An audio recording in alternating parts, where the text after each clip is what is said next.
तो सत्संग को औषधि कहा। सदगुरु कबीर देव ने कहा कि संगति कीजिए साधु की, हरे और की ब्याज, ओछी संगति कूर की, आठों पहर उपात। सदगुरु कबीर देव के निगाह में सत्संग का महत्व क्या है? सदगुरु कबीर देव कहते कि संगति कीजिए साधु की।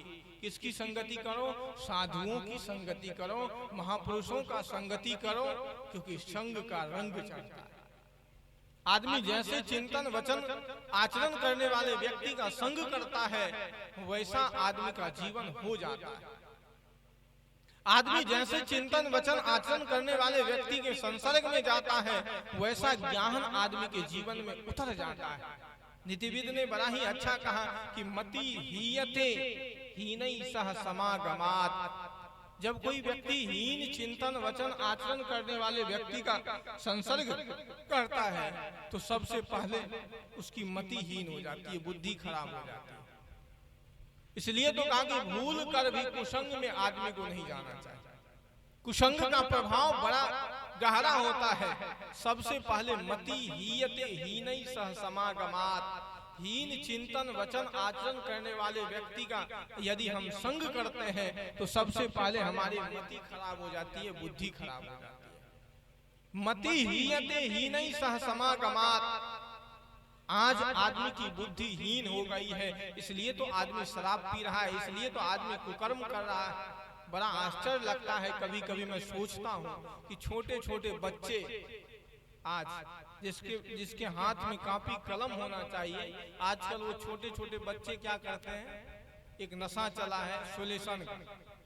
बिहार में तो शराब बंदी है ना, छोटे छोटे बच्चे क्या करते हैं? वो सनफेक्स पीते हैं।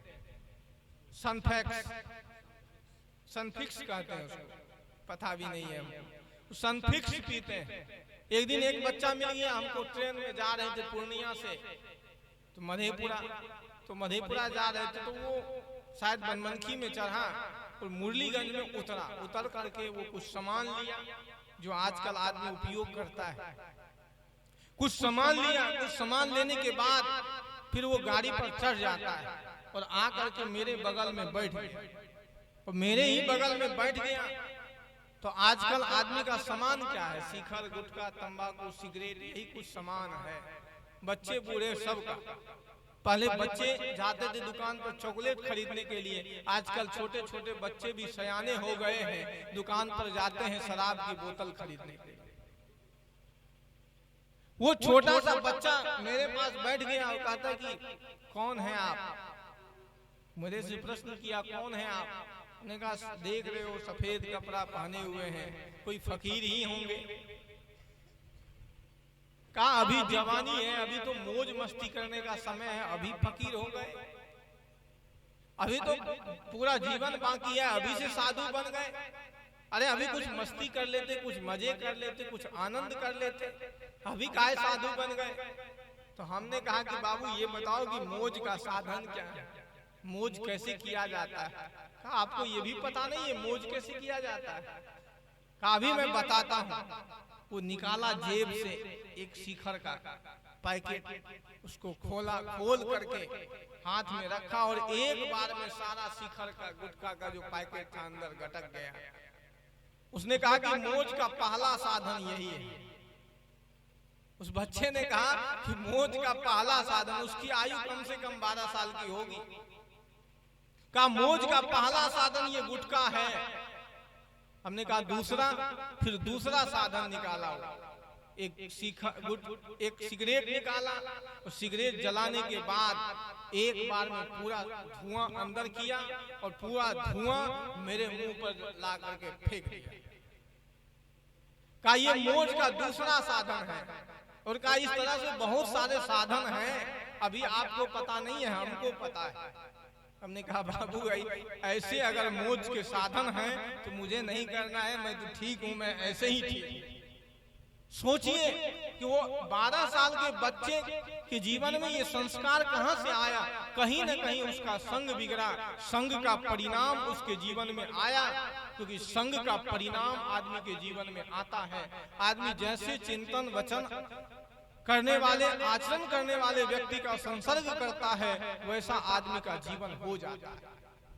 इसलिए हमेशा आदमी को कुसंग से बचना चाहिए, हमेशा आदमी को कुसंग से बचना चाहिए। इसलिए तो शास्त्रों में कहा कि भूल कर भी आदमी को कुसंग में नहीं जाना चाहिए। दुसंग सर्वथा त्याज्य, दुसंग कुसंग आदमी को बर्बाद कर देता है। बनने और बिगड़ने का साधन यही है। इसलिए ऋषि ने कहा कि मति हीयते हीनई सह समागमात्, हीन चिंतन वचन आचरण करने वाले व्यक्ति के संसर्ग में पड़ने से सबसे पहले आदमी की मति हीन हो जाती है, बुद्धि खराब हो जाती है। और जब आदमी की बुद्धि खराब हो जाए तो विचार करने की शक्ति आदमी के पास कहाँ रहती है? चिंतन क्या करेगा आदमी, निर्णय क्या करेगा? एक कहानी कहूं, एक बहुत अच्छी कहानी है। इस संदर्भ में आदमी को सुनना चाहिए, विचार करना चाहिए। एक कौवा तो आप सब लोग देखे हैं कि घर घर में कौवा सुबह सुबह टाई टाई करता है, और सुबह सुबह कौवा टाई टाई कर दे तो आदमी भगाता है उसको कि क्या अपशकुन हो जाएगा। कौवा बिल्कुल काला कलूठा होता है ना, ऊपर से भी भीतर से भी, आवाज भी उसकी वैसी होती है, कर कर करती रहती है। एक कौवा एक दिन सोचा कि बहुत राज दरबार में रहता था, एक दिन मन में आया कि थोड़ी सी यात्रा किया जाए, और वो कौवा चल दिया अनंत की यात्रा करने के लिए। और यात्रा करते करते वो पहुंच गया क्षीर सागर में, जहाँ हंस रहता है। हंस छीरते जानिए बकोही धरेंगे काल, सदगुरु कबीर देव ने कहा। नीर क्षीर का करे निवेरा, कहे कबीर सोई जन है मेरा। जो नीर क्षीर का निवेरा करे, सदगुरु कबीर देव कहते कि वही हमारा जन है, वही हमारा सहयोगी है, वही हमारा अपना है। वो हंसों की जमात को कभी देखे, बिल्कुल सफेद सफेद। अच्छा, वैसे गिद्ध भी बड़ा सफेद होता है कि नहीं? गिद्ध भी सफेद होता है ना, गिद्ध सफेद नहीं होता, केवल बोगला सफेद होता है। अच्छा, बोगला भी सफेद होता है ना। बोगले की कहानी हमने सुनी है एक बार। बोगले की कहानी आप लोग सुने कि बोगला गया, मछली खाता था। बोगला तो मछली खाता ही है ना। तो कहा बोगला जाकर के गया जहां सब मछली, और वहां उसमें एक कखोर होता है, टांग वाला देखे हैं? टांग वाला कखोर होता है ना। बोगला गया वहां पर, कहा कि इस पानी में आग लगने वाली है, सब जल सूख जाएगा, कुछ दिन में जल सूख जाएगा। इसलिए तुम लोगों को हम एक बहुत बढ़िया नदी देख करके आए हैं, वहां सबको ले जा करके रखेंगे। और बोगला पकड़ पकड़ के एक एक मछली को ले जाए और उधर जाकर के पटक के मार करके खा जाए। तो सब बोगला जब मछली खा गया तो मछली बची नहीं, तब उसमें एक काखोर था, कखोर कहते हैं उसको, टांग वाला को। वो कखोर मिल गया, कखोर को कहा कि चलो तुमको भी पहुंचा देते हैं उधर। और जब कखोर को ले गया तो कखोर देखता है कि यहाँ तो बहुत सारा हड्डी जमा हुआ है मछली का, वो सब काटा उटा। तो कखोर समझ गया कि ये तो हमको भी मार करके खाने के लिए ले जा रहा है। उसने क्या किया, कखोर उसके गले को पकड़ के जोर से दबा दिया, उसके नुकले होता है ना, और दबा दिया, इतना जोर से दबाया कि वो बोगले का प्राण वही छूट गया। कहा ना, अति लोभ बगुलवे किन्ना, क्षण में प्राण ककुर भे लेना। ज्यादा लोभ बगुला किया, उसके चलते उसका प्राण चला गया। तो बगुला भी कैसा होता है? सफेद होता है। हंस भी सफेद होता है। वो चला गया हंस के पास कौवा, और हंस जल्दी, आदमी जो है गलत व्यक्ति के संसर्ग में आदमी जल्दी आ जाता है। मैं अक्सर कहता हूँ कि जुआरी का समूह हो जाएगा, शराबी का समूह हो जाएगा, लेकिन सत्संगी का समूह नहीं होता। सत्संगी को इकट्ठा करना बड़ा, जितना जल्दी सत्संगी इकट्ठा नहीं होता है। जुआरी को पता है कि शाम को पीपल गाछ के पास जुआ खेलना है, तो सब जुआरी पहुंच जाएगा शाम को। शराबी को पता है कि हनुमान मंदिर में शाम को शराब पीना है, मंदिरे में ज्यादा शराबी लोग इकट्ठा होता है, तो जाकर सब चला जाएगा। गांजा पीने वाला सब वहां चला जाएगा, इकट्ठा हो जाएगा। अब वो हंस ने देखा कि एक काला काला कहां से आ गया। कौवा भी देखता है कि हंसों की जमात में मैं ही केवल काला हूं। एक हंस के पास जाता है और उस हंस से कौवा कहता है कि यहाँ कहाँ निर्जन वन में रहते हो, बिल्कुल बिहार वन है, कुछ भी नहीं है यहाँ, बिल्कुल एकांत में यहाँ पड़े हो तुम, मेरे साथ चलो। कहा कहाँ? कहा मेरे साथ चलो, बड़ा आनंद का जीवन है मेरा, बहुत मस्ती में जीवन जीता हूँ, बहुत आनंद में जीवन जीता हूँ। वो हंस उस कौवे के चपेट में फंस गया और पतन का मार्ग बड़ा चिकना होता है, पतन का मार्ग बड़ा चिकना होता है, वो उस पर जल्दी आदमी फिसलता है। और साधना का मार्ग, ज्ञान का मार्ग बड़ा ध्रुव होता है, उस पर बहुत संभल करके चलना पड़ता है। कुसंग बड़ा अच्छा लगता है, उस हंस को लगा कि बड़ा आनंद आएगा। वो हंस उस कौवे के चपेट में फंस गया, कहा कि मैं तो राजमहल में रहता हूँ, बड़ा आनंद का जीवन है, समय पर भोजन मिल जाता है। कौवे को भोजन क्या मिलता है आपको पता है कि जो आदमी खा करके छोड़ दे जूठा कूठा, वो कौवा खा लेता है। खाता है कि नहीं? फेंक देता है जूठा कूठा तो कौवा खा लेता है। और वो कौवा इसी में सोच रहा है कि मुझे तो समय पर नाश्ता मिल जाता है, समय पर भोजन मिल जाता है, रात को भी समय पर भोजन मिल जाता है। वो कौवा हंस को लेकर के आ गया राजमहल में। कहा ये राजमहल देख रहे हो, इतना लंबा चौड़ा जो राजमहल है, इसी राजमहल में मैं रहता हूँ, यही मैं निवास करता हूँ, यही मेरे निवास स्थान है, यही मेरे रहने का जगह है। और वो हंस रात को, शाम हो गई, शाम होने के बाद जैसे ही सुबह होती है, सुबह होने के बाद तो आपको पता है कि कौवा का काम क्या है, टेटे करना। तो कौवा टेटे करना प्रारंभ कर दिया। और जैसे ही कौवा टेटे करना प्रारंभ किया, राजमहल में मीटिंग हो रही थी, सभा हो रही थी। राजा ने कहा कि ये कौवा परेशान कर दिया, रोज टेटे करता है, एक काम करो आज इस कौवा को मार दो। बाण चलाया, जैसे ही बाण चलाया, दुष्ट आदमी बचने में भी बड़ा चालू होता है कि नहीं? बाण जैसे ही चलाया, कौवा पीछे हट गया, वो बाण जाकर के लग जाता है किसको? हंस को। हंस कहता है कि ना हम काको हतो राजन, हे राजन मैं तो कौवा नहीं हूं, मैं तो हंस हूं, तुमने मुझे क्यों मार दिया? हंस से राजा प्रश्न करता है कि तुम यहाँ कैसे आ गए?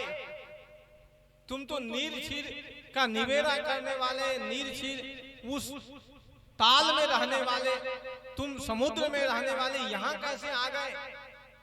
हंस कहता है कि नीच संग प्रसादेन जातम जन्म निरर्थकम, अरे मैं तो नीच व्यक्ति के संसर्ग में आकर के यहाँ आ गया, जिसके कारण आज मेरे प्राण निरर्थक ही जा रहे हैं।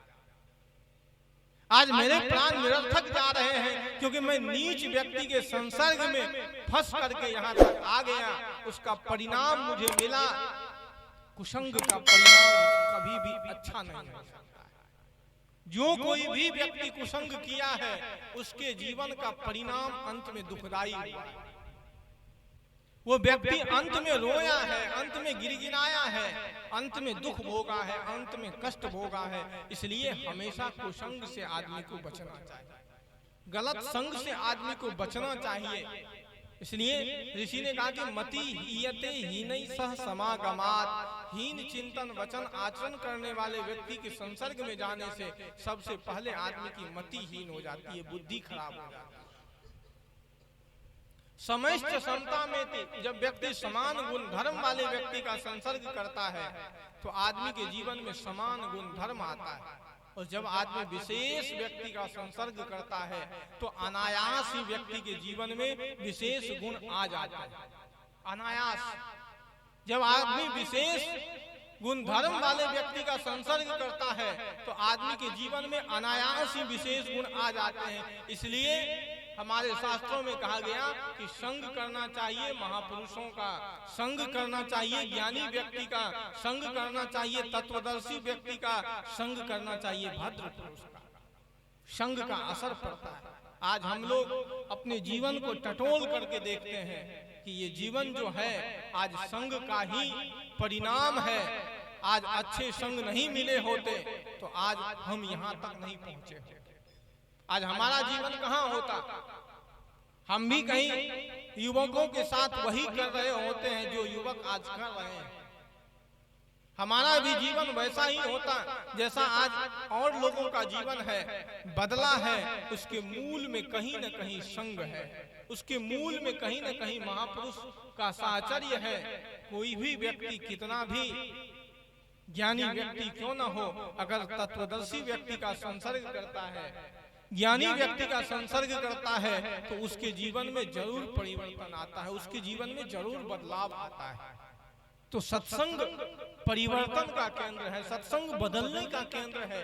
पापी से पापी व्यक्ति भी यहाँ परिवर्तित हो जाता है, पापी से पापी व्यक्ति भी यहाँ बदल जाता है। हमारे जीवन में परिवर्तन नहीं आता है, उसके मूल में कारण कहीं न कहीं हम हैं कि हम उस ढंग से सत्संग में गए नहीं तो एक क्षण का सत्संग हमारे जीवन में परिवर्तन ला देगा, एक क्षण का सत्संग हमारे जीवन को बदल देगा। आप लोग बार बार सुनते हैं कि रत्नाकर की कहानी, कि रत्नाकर कितना कठोर था, अत्याचारी था, लोगों को काटता था, मारता था, हत्या करता था। एक दिन केवल सप्तऋषि का संग हो गया, रत्नाकर का जीवन बदल करके वाल्मीकि हो गया और आदि महाकाव्य की रचना किए। और हम लोग जीवन भर सत्संग करते हैं लेकिन हमारे जीवन में परिवर्तन नहीं आता। जीवन भर सत्संग करते हैं ना, इसी में कितने लोग होंगे बीड़ी पीते होंगे, खैनी खाते होंगे? हाथ उठाइए, कितने लोग हैं? नहीं उठाएंगे, होंगे तो जरूर, लेकिन सत्संग में भी जाते, ध्यान भी खाते, उसमें कमी नहीं है, लेकिन ये नहीं छूटेगा, छूटेगा। एक क्षण का सत्संग अगर आपके जीवन पर असर ला दिया, एक क्षण का सत्संग अगर आपने सही से सुन लिया तो आपके जीवन में परिवर्तन आ जाएगा, आपके जीवन में बदलाव आ जाएगा। अगर आप बदलना चाहते हैं, अपने आप को परिवर्तित करना चाहते हैं, तो केवल एक ही रास्ता है कि हम महापुरुषों को सुने। इसलिए तो शास्त्रों में कहा गया कि श्रोतव्य, पहले हम सुने, महापुरुषों को सुने, श्रेष्ठ पुरुषों को सुने। आज हम लोग श्रेष्ठ पुरुषों को नहीं सुन रहे हैं और आज श्रेष्ठ पुरुषों की सुन भी नहीं रहा है, कोई नहीं सुन रहा। आज संतों की कोई नहीं सुन रहा है, ऐसे संत चिल्ला रहे हैं। लोग कहते हैं बाबा जी को कोई काम नहीं मिलता है, ऐसे ही रात दिन चिल्लाते रहता है। लोग यही कहता है कि साधु को कोई काम नहीं मिलता है इसलिए रात दिन चिल्लाते रहता है। संतों को कोई सुनना नहीं चाहता, संतों की कोई सुनना नहीं चाहता। संतों की सुनिए। आप सुन किसके रहे हैं? टीवी वाले को, फिल्म एक्टर को। जिसको नहीं सुनना चाहिए हम उसको सुन रहे हैं, उसका अनुकरण कर रहे हैं। और संतों का अनुकरण आदमी कोई करना नहीं चाहता, संत को कोई बुलाना नहीं चाहता, क्योंकि संत का स्वभाव, फिर भी संत का अपना स्वभाव है कि समाज के लिए, लोकहित के लिए उसका जीवन होता है, लोकहित के लिए संत का जीवन होता है। एक नदी के किनारे किसी प्रकार से संत नदी से उस पार जा रहे थे, नाव पर बैठा, तो नदी पर नाव पर बैठे हुए संत उस पार जा रहे थे, तो सामने से एक बिच्छू उस पानी में गिर गया, डूब रहा था। संत ने उस बिच्छू को कहा कि सोचा कि इसको ऊपर कर देते हैं। संत क्या किए, उस बिच्छू को पानी से निकाल करके ऊपर फेंक दिया। तो जैसे ही ऊपर किया, ऊपर आया तो बिच्छू डंक मारा, तो संत फिर उसको पानी में डाल दिया, तो फिर डूबने लगा। फिर संत ने उसको ऊपर किया, फिर बिच्छू ने डंक मारा। ऐसे कई बार चलता रहा। तो नाव पर बैठे हुए कई लोग बैठे थे, उसमें से किसी ने कहा कि ये बिच्छू आपको बार बार डंक मार रहा है और आप फिर भी इसको पानी से बाहर निकाल रहे हैं, और ये बार बार आपको डंक मार रहा है। उस पीड़ा को आप सह रहे हैं, बर्दाश्त कर रहे हैं, फिर भी आप इसको बाहर क्यों निकाल रहे? इसको पानी में रहने दीजिए, मर जाने दीजिए। संत ने कहा कि ये इसका स्वभाव है और ये मेरा स्वभाव है। वो अपना स्वभाव नहीं छोड़ सकता है तो मैं अपना स्वभाव कैसे छोड़ सकता हूं? मेरा स्वभाव है उसको निकालना, संत का स्वभाव है उपदेश देना, ज्ञान देना। आप नहीं लेंगे तो उसमें हमारा क्या जाएगा?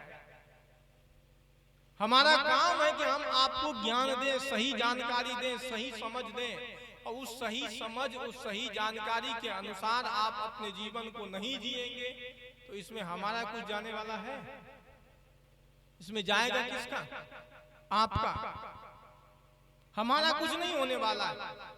आज हमारे आदर्श जो होना चाहिए महापुरुष, आज वो आदर्श हमारे नहीं बचे, जिसके कारण आज समाज में परिवर्तन हो गया, आज समाज में बदलाव हो गया, हमारे आदर्श बदल गए। अब हमारे आदर्श फिल्म के हीरो हीरोइन है, उसके अनुसार हम लोग जीवन जीना प्रारंभ कर दिए। संतों की आज कोई बात मानता नहीं है, संतों को आज कोई सुनना नहीं चाहता है, और संतों को आदमी सुनता भी है कब? जब सारे विकल्प समाप्त हो जाते हैं तब आदमी संत के पास जाता है, और वो अवस्था होती है वृद्ध अवस्था। जब घर से बच्चे निकाल देते हैं तब जाते हैं संत के पास कि बाबा जिंदगी तो नरक हो गया, ये पूरा जीवन परिवार के लिए लगा दिया, पूरा जीवन धन कमाने में लगा दिया, पूरा जीवन परिवार को बनाने में लगा दिया। आज परिवार के लोग, आज हमारे पुरजन बंधु बांधव हमको देखना नहीं चाहते, तब आदमी संत के पास आता है। तब तक तो बहुत देर हो जाती है। जब परिवार को सजाना था, जब परिवार को बनाना था, जब जीवन को सजाना था, तब आप संत के पास नहीं गए, और जब गए तब तक बहुत देर हो गई। इसलिए हम संतों को सुने, महापुरुषों को सुने। इसलिए शास्त्रों में कहा गया कि श्रोतव्यः मंतव्यः निधिध्यासितव्यश्च। पहले हम संतों को सुने, महापुरुषों को सुने, और महापुरुषों के वाक्य को ऐसे जाने नहीं दें कि इस कान से सुने और उस कान से बाहर निकाल दिया। इस तरह से महापुरुषों के वाक्यों को जाने नहीं दें, क्योंकि महापुरुषों के एक वाक्य पर भी अगर आपने विचार कर लिया, संतों को एक वाक्य को भी अगर आपने अपने जीवन में धारण कर लिया, तो यकीन मानिए कि आपके जीवन में परिवर्तन हो जाएगा, आपके जीवन में बदलाव हो जाएगा। संतों के एक वाक्य भी अगर किसी के जीवन में उतर जाता है तो उस व्यक्ति का जीवन सुधर जाता है।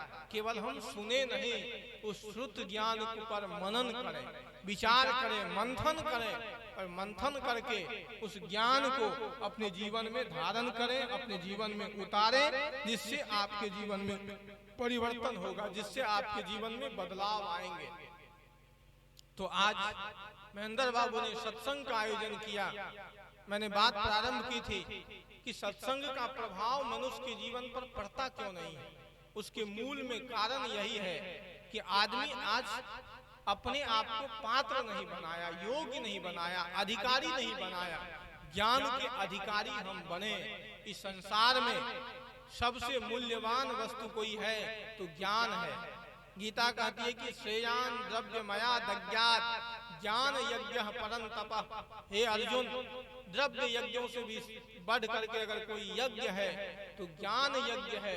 ज्ञान यज्ञ से बढ़ करके इस संसार में कोई यज्ञ नहीं है। नहीं ज्ञानेन सदृशम पवित्रमी विद्यते। इस धरातल पर, इस संसार में पवित्र करने वाले साधनों में ज्ञान से बढ़ करके कोई और साधन नहीं है जो आदमी के बाह्य और आभ्यंतर जीवन को पवित्र कर सके। ज्ञान के अलावा और कोई नहीं है। और ऐसे ज्ञान को आप लेने जा रहे हैं, ऐसे सत्संग में आप जा रहे हैं, तो इतने बेहोशी की हालत में, इतने नासमझी की हालत में सत्संग में तो नहीं जाना चाहिए। जब आप घर से निकल रहे हैं तो उसी समय से आपका जीवन सत्संग में हो जाए, तो यकीन मानिए कि सत्संग का असर आपके जीवन पर पड़ेगा, सत्संग का प्रभाव आपके जीवन पर आएगा। ये